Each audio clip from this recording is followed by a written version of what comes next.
Ladies and gentlemen, my name is Christopher Pelton. I am the mad scientist of media here at THC Limitless. And it is that time again. It is time for a new spanking episode of THC Time. And today I've got a great guest on. This gentleman has been working for years crafting skills that just have produced some unbelievably cool looking things. So I'm not going to waste a whole lot of time here. I'm going to go ahead and bring him on. Mr. Gabriel Hughes, welcome. Hey, glad to be here. Hey. Thanks for having me. Oh, hey, thanks for coming by. I appreciate your time, and glad that you're here. So you are in a field that we're fighting to keep going. Practical effects hold up. I mean, you can watch stuff from 30, 40, 50 years ago, and if the practical effects were done well, they still look great. Absolutely. And yeah, it's easy to do things with computers and blah, blah, blah. But there's something inherently missing, I think. And it's probably because I grew up in the 80s and I watched a whole lot of slasher movies. And, people like Tom Savini and Kevin Yeager, however the last name is pronounced, they brought with them their ability to create realism. Mm-hmm. And that's what I've seen in samples of your work that I've seen. I see that you're able to grasp that and grab that and form it and make it something unique. How did you get started? Like, what was your first horror experience? My first horror experience, it was at such a young age. I can recall the first horror film that really grasped me was the original Evil Dead. I really fell in love with that. I remember being a little kid asking my mom if we could watch it, and she just thought that the movie was so bloody and so disgusting and just terrifying that, she didn't think that was the best thing for me. And I just remember crying, telling my mom, please let me watch it. I remember even asking my mom if I could watch the film on fast forward because we had it on VHS. I just wanted to watch it. Sure. But when it came to getting into special effects, you named off one of Tom Savini is an absolute idol of mine. Oh, sure. I think that his work is absolutely fantastic, and I think that his story is fantastic, even more so. I watched the Up in Smoke documentary about him and his life and the things that he was able to overcome. Sure. The little niche in life that he was able to find himself that he fit into. That's about the same way that I felt about horror film and special effects in general. Right. I felt like there was very little spots in life that I fit in, but then when I started doing those things, I started getting a lot of compliments from my peers, and I just kind of kept going on from there. And that to me gave me something to kind of strive for, and goals and ambitions grew from that. Excellent. So but as far as the first film that really grasped onto me was the Evil Dead. And then, of course, I fell in love very quickly with the Night of the Living Dead, Dawn of the Dead, sure. and Day of the Dead. Those are three of my top favorite films. Nice. So it's funny that almost every person I talk to who's in the creative end of horror We all share a similar story. I think we all saw a movie that we were way too young to see. Like I think I saw the original Halloween when I was 8. And then I started, reading Stephen King, I think when I was 9. So, it's we all seem to have that moment in time in our youth where we find this thing and it just grabs us and says, this is where you belong. Oh yeah, And and you can't go wrong with the original Halloween. I mean, that is a fantastic film in its own. I mean, I yeah, absolutely applaud John Carpenter with what he was able to do with the budget that he had, oh, and yeah, you know, Jamie Lee Curtis was absolutely fantastic in that. All the actors and actresses in that really gave a presence about the film that not only served the purpose that John was trying to portray with those actors and actresses, uh, but it also, for me, it has a like a comfort film type of vibe to it. I love sure. the newer horror films with Michael Myers, and I really just enjoy those old school slashers and just the cheesiness and the things that nowadays are considered cliche. I mean, Yeah. they're golden to me. Oh, absolutely. My to this day, the one moment in film that gets me every single time is after she gets out of the closet Mm. and he's behind the couch and he just sits up Mm-hmm. and it's like, what the fuck do we got to do to get rid of this guy? Holy shit. And from Right, there, it right. just, it's like, and you're hooked on it. And, it's funny with Halloween and Texas Chainsaw, not a lot of gore. Wasn't really needed to tell those stories. I mean, and they had been making gore films since the early 70s, or probably earlier than that. Sure. But those two, like Texas Chainsaw Massacre, has such little actual massacre in it. Mm-hmm. It's to me, it's kind of like, all right, odd choice, but I got what you're coming from. And then of course Halloween. So if you, how were you approached for the first time as far as effects go? Like, how did you start to get your name, out there in the community? Well, it all started when I would just post pictures of little creations that I've made here and there on Facebook, just social media in general. And I had a couple of friends that were like, instead of just doing this on your personal profile, why don't you try to join some, local Yeah, film crew pages, or indie horror film pages in general. So I started doing that, listen to them, and I've always had a sort of an anxiety about myself, and thinking that the things that I made weren't good enough looking, this, that, and the other, always down on myself. But when I did that, when I finally listened to somebody else other than myself, right. I realized very quickly, from people hitting me up saying, I really would like to get your help on these films, things like that. Uh, Nice. you know, that was that happened relatively quickly, especially with the shin piece that I showed you. Mhm. And with my dad being a brutally honest individual, he and I respect that about him. I really do. Sure. Him saying how real that looked, that really gave me the courage to put myself out there, make Nice. myself vulnerable in a way, and just accept any criticism, any feedback whatsoever. Yeah. But everybody's just been insanely kind, and the fact that I am blessed with these talents is amazing. I I typically like to use things that are around the house, just like for instance, paper towel, tissue paper, cotton swabs. I've used just little bits of cardboard here and there that are laying Sure. around the house. Liquid latex, nothing that costs over about $20 to use. Right. And that to me was just something that proved to me that I can really do this. Sure. Absolutely. And no doubt on my end, when I came across your stuff and I was like, this is tight, man. This is top shelf here. I appreciate that. Especially when we're working. I mean, and all of us are working in minimalism.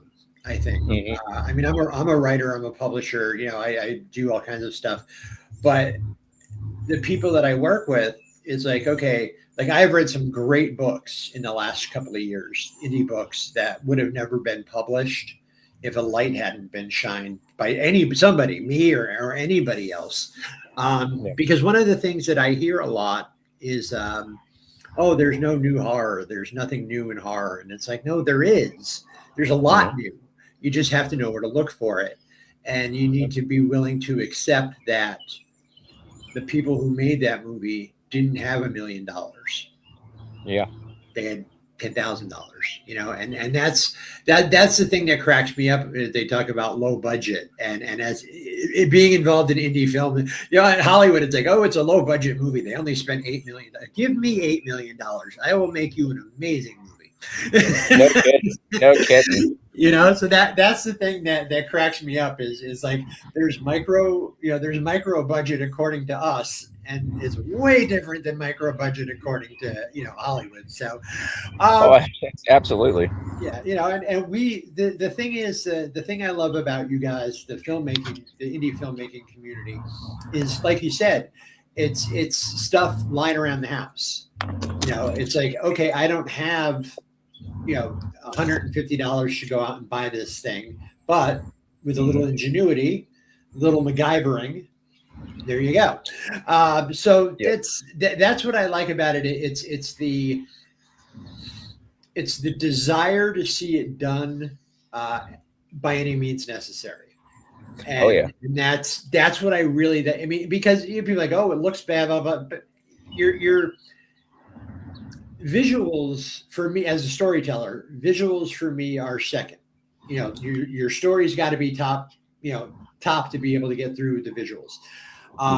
You know, so when somebody comes to me like, oh, it looks terrible, I'm like, guys, come on, watch the movie. All right, don't get sucked into, oh, well, this coloring's off, or just watch the movie. And you'll find, in my experience, some great stories. And yeah, okay, fine. They don't look like they're going to be on the IMAX screen, but who gives a shit? You know, it's like we did one of my partners. We released a film back in October. We got it onto Tubi by December, and we've broken 1 million views on it. Nice. So, you know, I mean, for me, that makes me very happy. You know, people are out there, they're watching our work and they're appreciating it.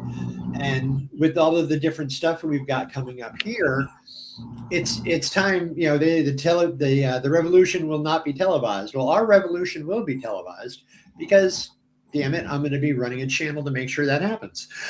So we're going to take oh yeah, man, and I'll find all the right people and we bring them all together. And it's like there was a quote from Nick Fury in the Avengers. He's like, the idea was to gather a group of remarkable people together to see if they could be more. And I'm like, that's the motto. That's what I want. We're going to take a quick commercial break. This one's a really weird one. I didn't even know it existed until recently. It's from 1961, I think. Okay.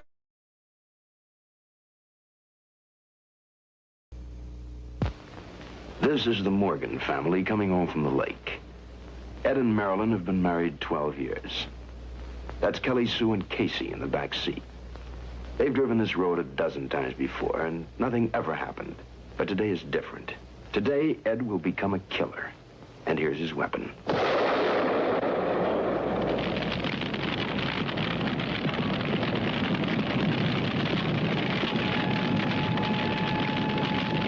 Good old Ed Morgan. A mighty careful man in his own home.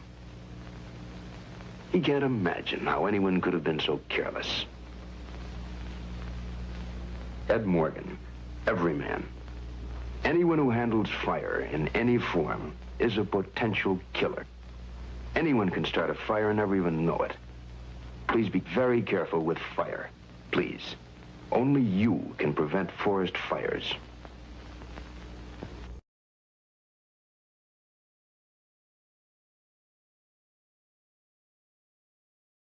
Yeah. Rod Serling doing a forest fires commercial. I was like, get the fuck out of here. But sure enough, there he is. Never seen that one before. That was definitely interesting. Yeah, I mean, it popped into a list. Like I was looking for something else and it populated in the list. I'm like, what? No, especially since he smoked on the regular. So I thought maybe that was like a PSA he had to do as punishment. I don't know. Maybe he started the forest fire. yeah. So let me ask you this. I'm sure you've seen a plethora of horror movies. We all have. Mhm. In your opinion, what is the greatest practical effect that you've seen on film? Oh man, I believe it was Rob Bottin. I want to say Rob Bottin is the one that did the transformation of the werewolf on The Howling. Uh, I have to be completely honest with you when it comes to and also Hellraiser, of course. I mean, good Yeah. lord. But the transformation on The Howling was so, it was slow and it was deliberate. It didn't try to hide the ugliness of it. It didn't try to hide Oh yeah. the the horror, the sheer just panic, and Dee Wallace just standing there, and you're just like, run! What the fuck are you doing? Run! You're And trying to comprehend what your eyes are seeing. yes, I mean that to me was at least in the top five Oh yeah. of you know that was just absolutely amazing, and it sticks with me to this day. When I'm watching The Howling, I make sure that I get that part of it, because that was absolutely amazing.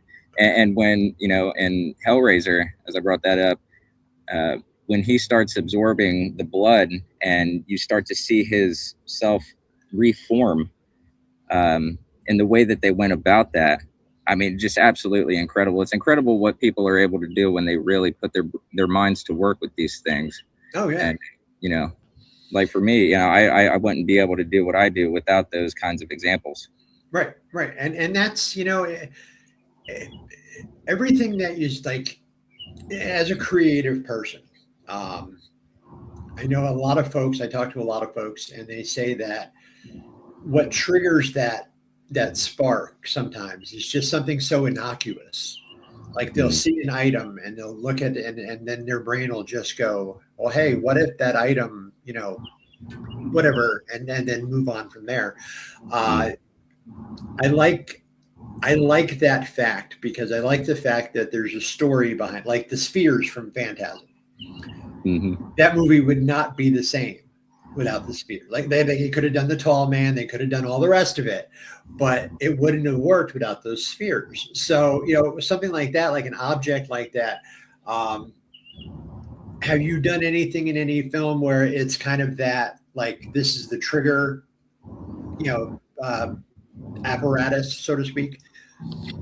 Well, right now I'm with a film crew, and we're currently working on it's a tribute horror to Friday the 13th, and it's going to be based in Mitchell, Indiana. And right now, one of my main projects with that is to create a Jason's face, and the Sure. mask.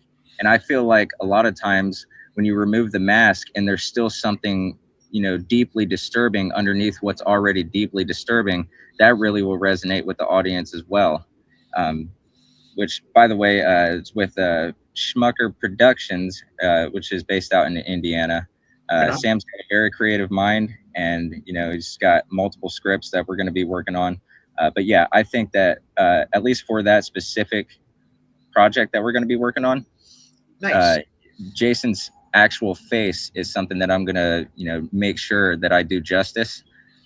Right Um, on. Right on. like I said, the horror underneath the horror, Oh, coming in sure. layers like that, that's there's not just a man under there. It doesn't look like just a man, and it's equally terrifying. Nice. Nice. So in your filmmaking time, what's the average shoot now? Now I know it's not always shot everything, oh, this weekend, next weekend, the following, sometimes it takes, oh, we'll do it this weekend, and then 3 months later everybody's free again, herding cats, so to speak. uh, Sure. I understand completely, because boy, howdy, it's a pain in the ass to get a cast together. Oh uh, yeah, yeah. Like I was gonna say, it really, a lot of it varies depending on if there's children that are involved in the film. If yeah, parents have to pull their children out due to something that's going on in their personal lives, you never know what that might be, and we have right. to be understanding of that as filmmakers, and we all have to be a crew and be able to understand that sometimes things just happen. It could be school, it could be just something personal. You never know. Um, but typically we try to go about on the weekends so that everybody can get their daily jobs in throughout the week, and Nice. meeting up throughout the weekend, things like that. Awesome. Awesome. So I've got a couple of picks here. The first one, I mean, obviously, I mean, obviously, right? It's like the tremendous job. The inside of the book also just phenomenal. Thank you. What was the composition? Would you? So that actually, I had it was like a little container. It wasn't an actual book itself. It was a box that had, just some random little pictures on it of the Eiffel Tower and things like that. And I was like, you know what? I don't have any books that I'm really wanting to destroy, because I love to read as well. And I don't want to disrespect another artist by just ripping up their work. Right. So I found a box that looked like a book, and I studied on how big the actual book was supposed to be in the first film, second film, and when I took a ruler out and measured that, it wound up being the exact dimensions that I needed Nice. for the next Comic-Con. So I was like, oh, this is meant to be. I have to do this. Oh yeah. So I took some Elmer's glue and tissue paper. That's primarily what that is. And the inside of the book, I wanted to give it a rough texture, kind of like they had in the film. So I mixed together just, again, Elmer's glue and some flour, and it made kind of a pasty, or like a putty kind of feel, and a little pinch of salt in there as well, because it had the flour and all that. I didn't want it to be the book of the brand or anything, or I didn't want to create mold or anything like that. So I did that, and I took it and I just kind of patted it in there so that it had like a rough stippling feeling to the inside of the book. Just wanted to make sure that it had some texture. See, folks, practical effects on a budget. Totally doable. Tell me about this, because that's cool as hell. Oh, man. Wow. So, yeah, that is a Demogorgon coming out of a popcorn bucket. It's from Stranger Things. I took that to the theater when I went to see the final episode with my wife and children. They were big fans of the series, and it took me a little while to get to watching it, but when I did, I couldn't stop. I mean, it was an absolutely phenomenal series, in my opinion, and I wanted to do something that was just different. Everybody in the theater that got to check it out, they loved it, and that is also tissue paper, paper towel. I used liquid latex. It's a godsend in the special effects world. Oh, sure. And, of course, use some paint, and the inside of it. Very cool. Excuse me. The inside of it, I had one of those lights that you can press the buttons on, and it had a little remote as well, so that I could change the colors without having to stick my hand in the popcorn bucket every time. So I made sure that I got a light that was the same color as the portals that you typically saw in the series. Same deal with the oh, I love that. I mean, that awesome, was so much fun. Awesome. I really appreciate that. That was one of the more fun projects that I got to do. I absolutely was blessed to be able to make that. And my stepdaughter, she was who I had made that for. She was such a fan of it and was so psyched to be able to go to the theater and see that. So I wanted to do something for her that I didn't think there were going to be too many people doing. And it turned out I was the only one actually that came in there with that popcorn bucket. But you should have seen the eyes looking at it. I mean, so many people were just so happy to check that out. You could have sold a ton of them, I'm sure. I was letting people, mess with the pedals and, poke around on the teeth, and everything stayed very, very sturdy and stable where I placed it. So I was very happy with the final result. Right on. Excellent. Well, Gabriel, it's that time. It's time to play my favorite game. This is Straight Fire. What if CAT really spelled dog? All right, welcome to Straight Fire. This is 5 random questions, no wrong answers. Don't think about it too hard, because quite honestly, it doesn't really matter. First question, last question are always the same though. So first question, if dogs wore pants, would they wear them on the front legs or the back legs? Oh, they would definitely wear them on the back legs. They'd have a little tail cut out in the back so they could still wag their tail freely and all that, so they could still express their happiness. Because expressing happiness is a good thing, and it radiates onto other people. And it's I feel like it's important to be able to do that because somebody might need that. Right on, right on. So we kind of know your favorite horror movie. Mm-hmm. What's your guilty pleasure movie? Guilty pleasure movie. Let's see here. So by that you mean one that's not typically, liked amongst other people? Mine is Jaws 4. Jaws 4. Yeah. All right. Let's see here. One that let's see here. Ooh, that's a good one. Yeah, I've never been asked that. I think that it is Day of the Dead. And I say that because when Dawn of the Dead was released, it was so action packed and had like just such a more fast paced vibe about it. Yep. And then when Day of the Dead came out, it didn't try to overdo it. It kind of, in a way, went under what Dawn of the Dead did. And, with the less action in it, I think a lot of people, really wasn't a huge fan of that. But of course, it took time for that to become popular, and now it's got a huge cult following. In all honesty, I mean, I love the film. But one thing that I think really didn't resonate with people when it first came out was that it was made with all synth, and I actually love that about the film. I think that it's just got such a different vibe to it, and Bill Cardell's daughter. She did amazing in that film, and really served it justice. The whole monkey farm line and all that. There was just some quirks about it that I didn't hold up even back then for some reason, but now after time and people getting to watch it and see it for what it really is truly meant to be, that's my answer: is Day of the Dead. Sure. What is your favorite form of murder? Ooh, that is a good one. Favorite form of murder. Now, I have to say that as of the last few years, the Terrifier has been absolutely incredible. Those have been some really different kills that you would be like, oh, that's not going to be a real household name in horror, but it absolutely has become. Terrifier is something that's absolutely incredible. And what I love about Terrifier is that it doesn't hold back. It's so unfiltered and raw that you want to look away, but you're like, I can't.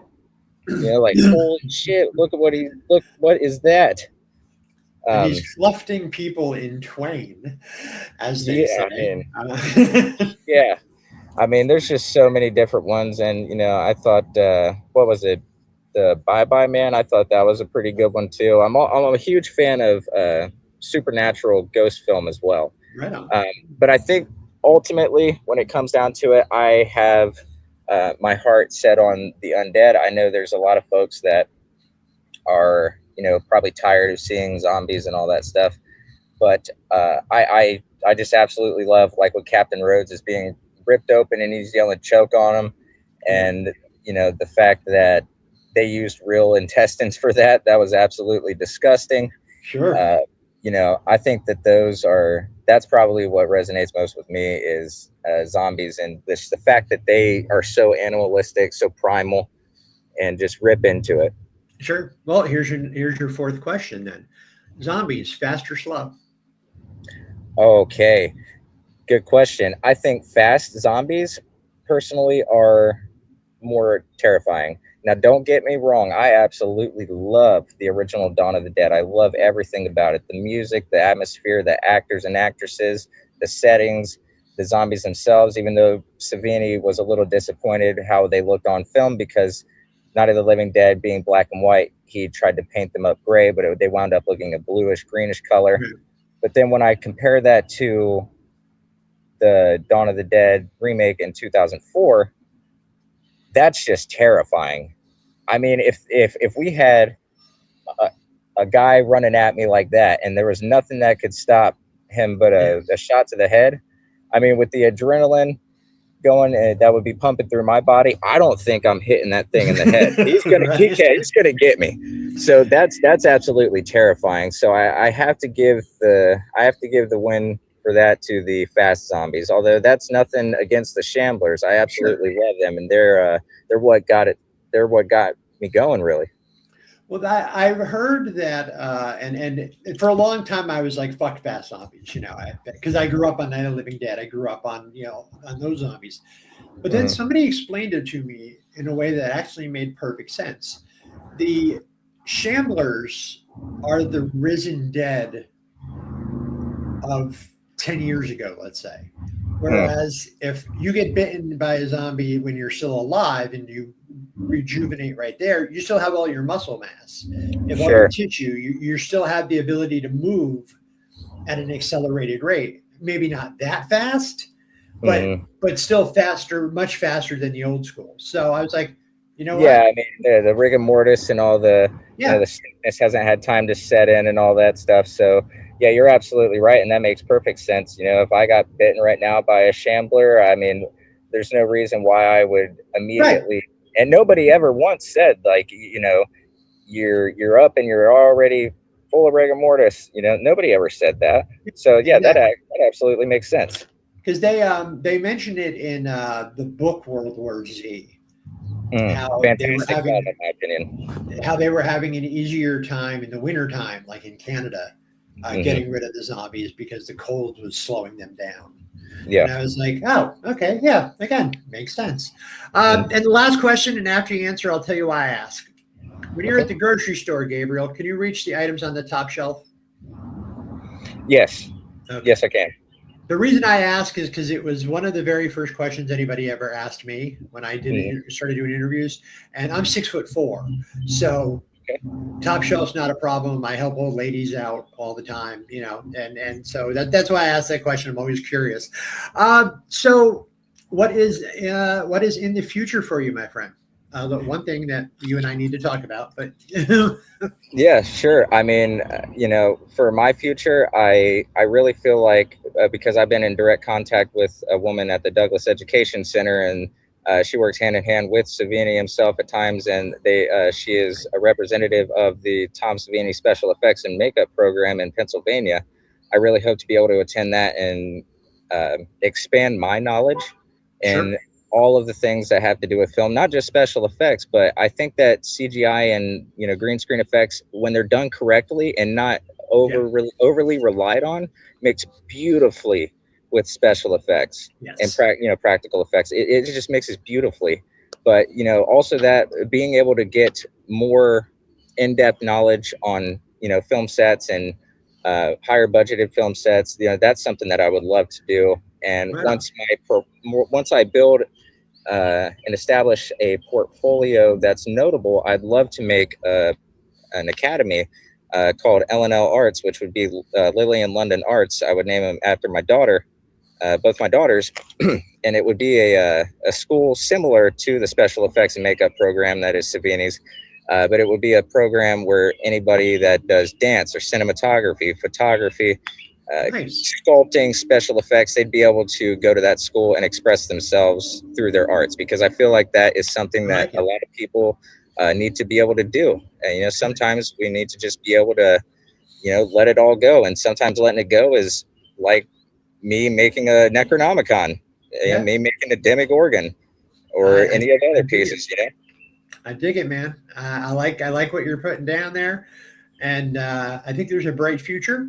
And I'm very excited, and I'm glad that we were able to connect, because when I see people and I'm like, yep, they get it. So like I said, you and I definitely will talk further, but I do want to thank you for coming out today, and your time is appreciated. My table is always open, so if you ever have something launching, if you want to get like your crew and cast, and everybody's welcome. No drama, no bullshit. We love movies. We love books. We love music. Anything horror, indie horror related. There's always an open share for here. So definitely, you will be more than welcome in the future. And we're going to go ahead and jump out of here with one last ad, folks. We will see you next time right here on THC. And again, Gabriel, thank you for your time. Oh, absolutely. Thank you for having me.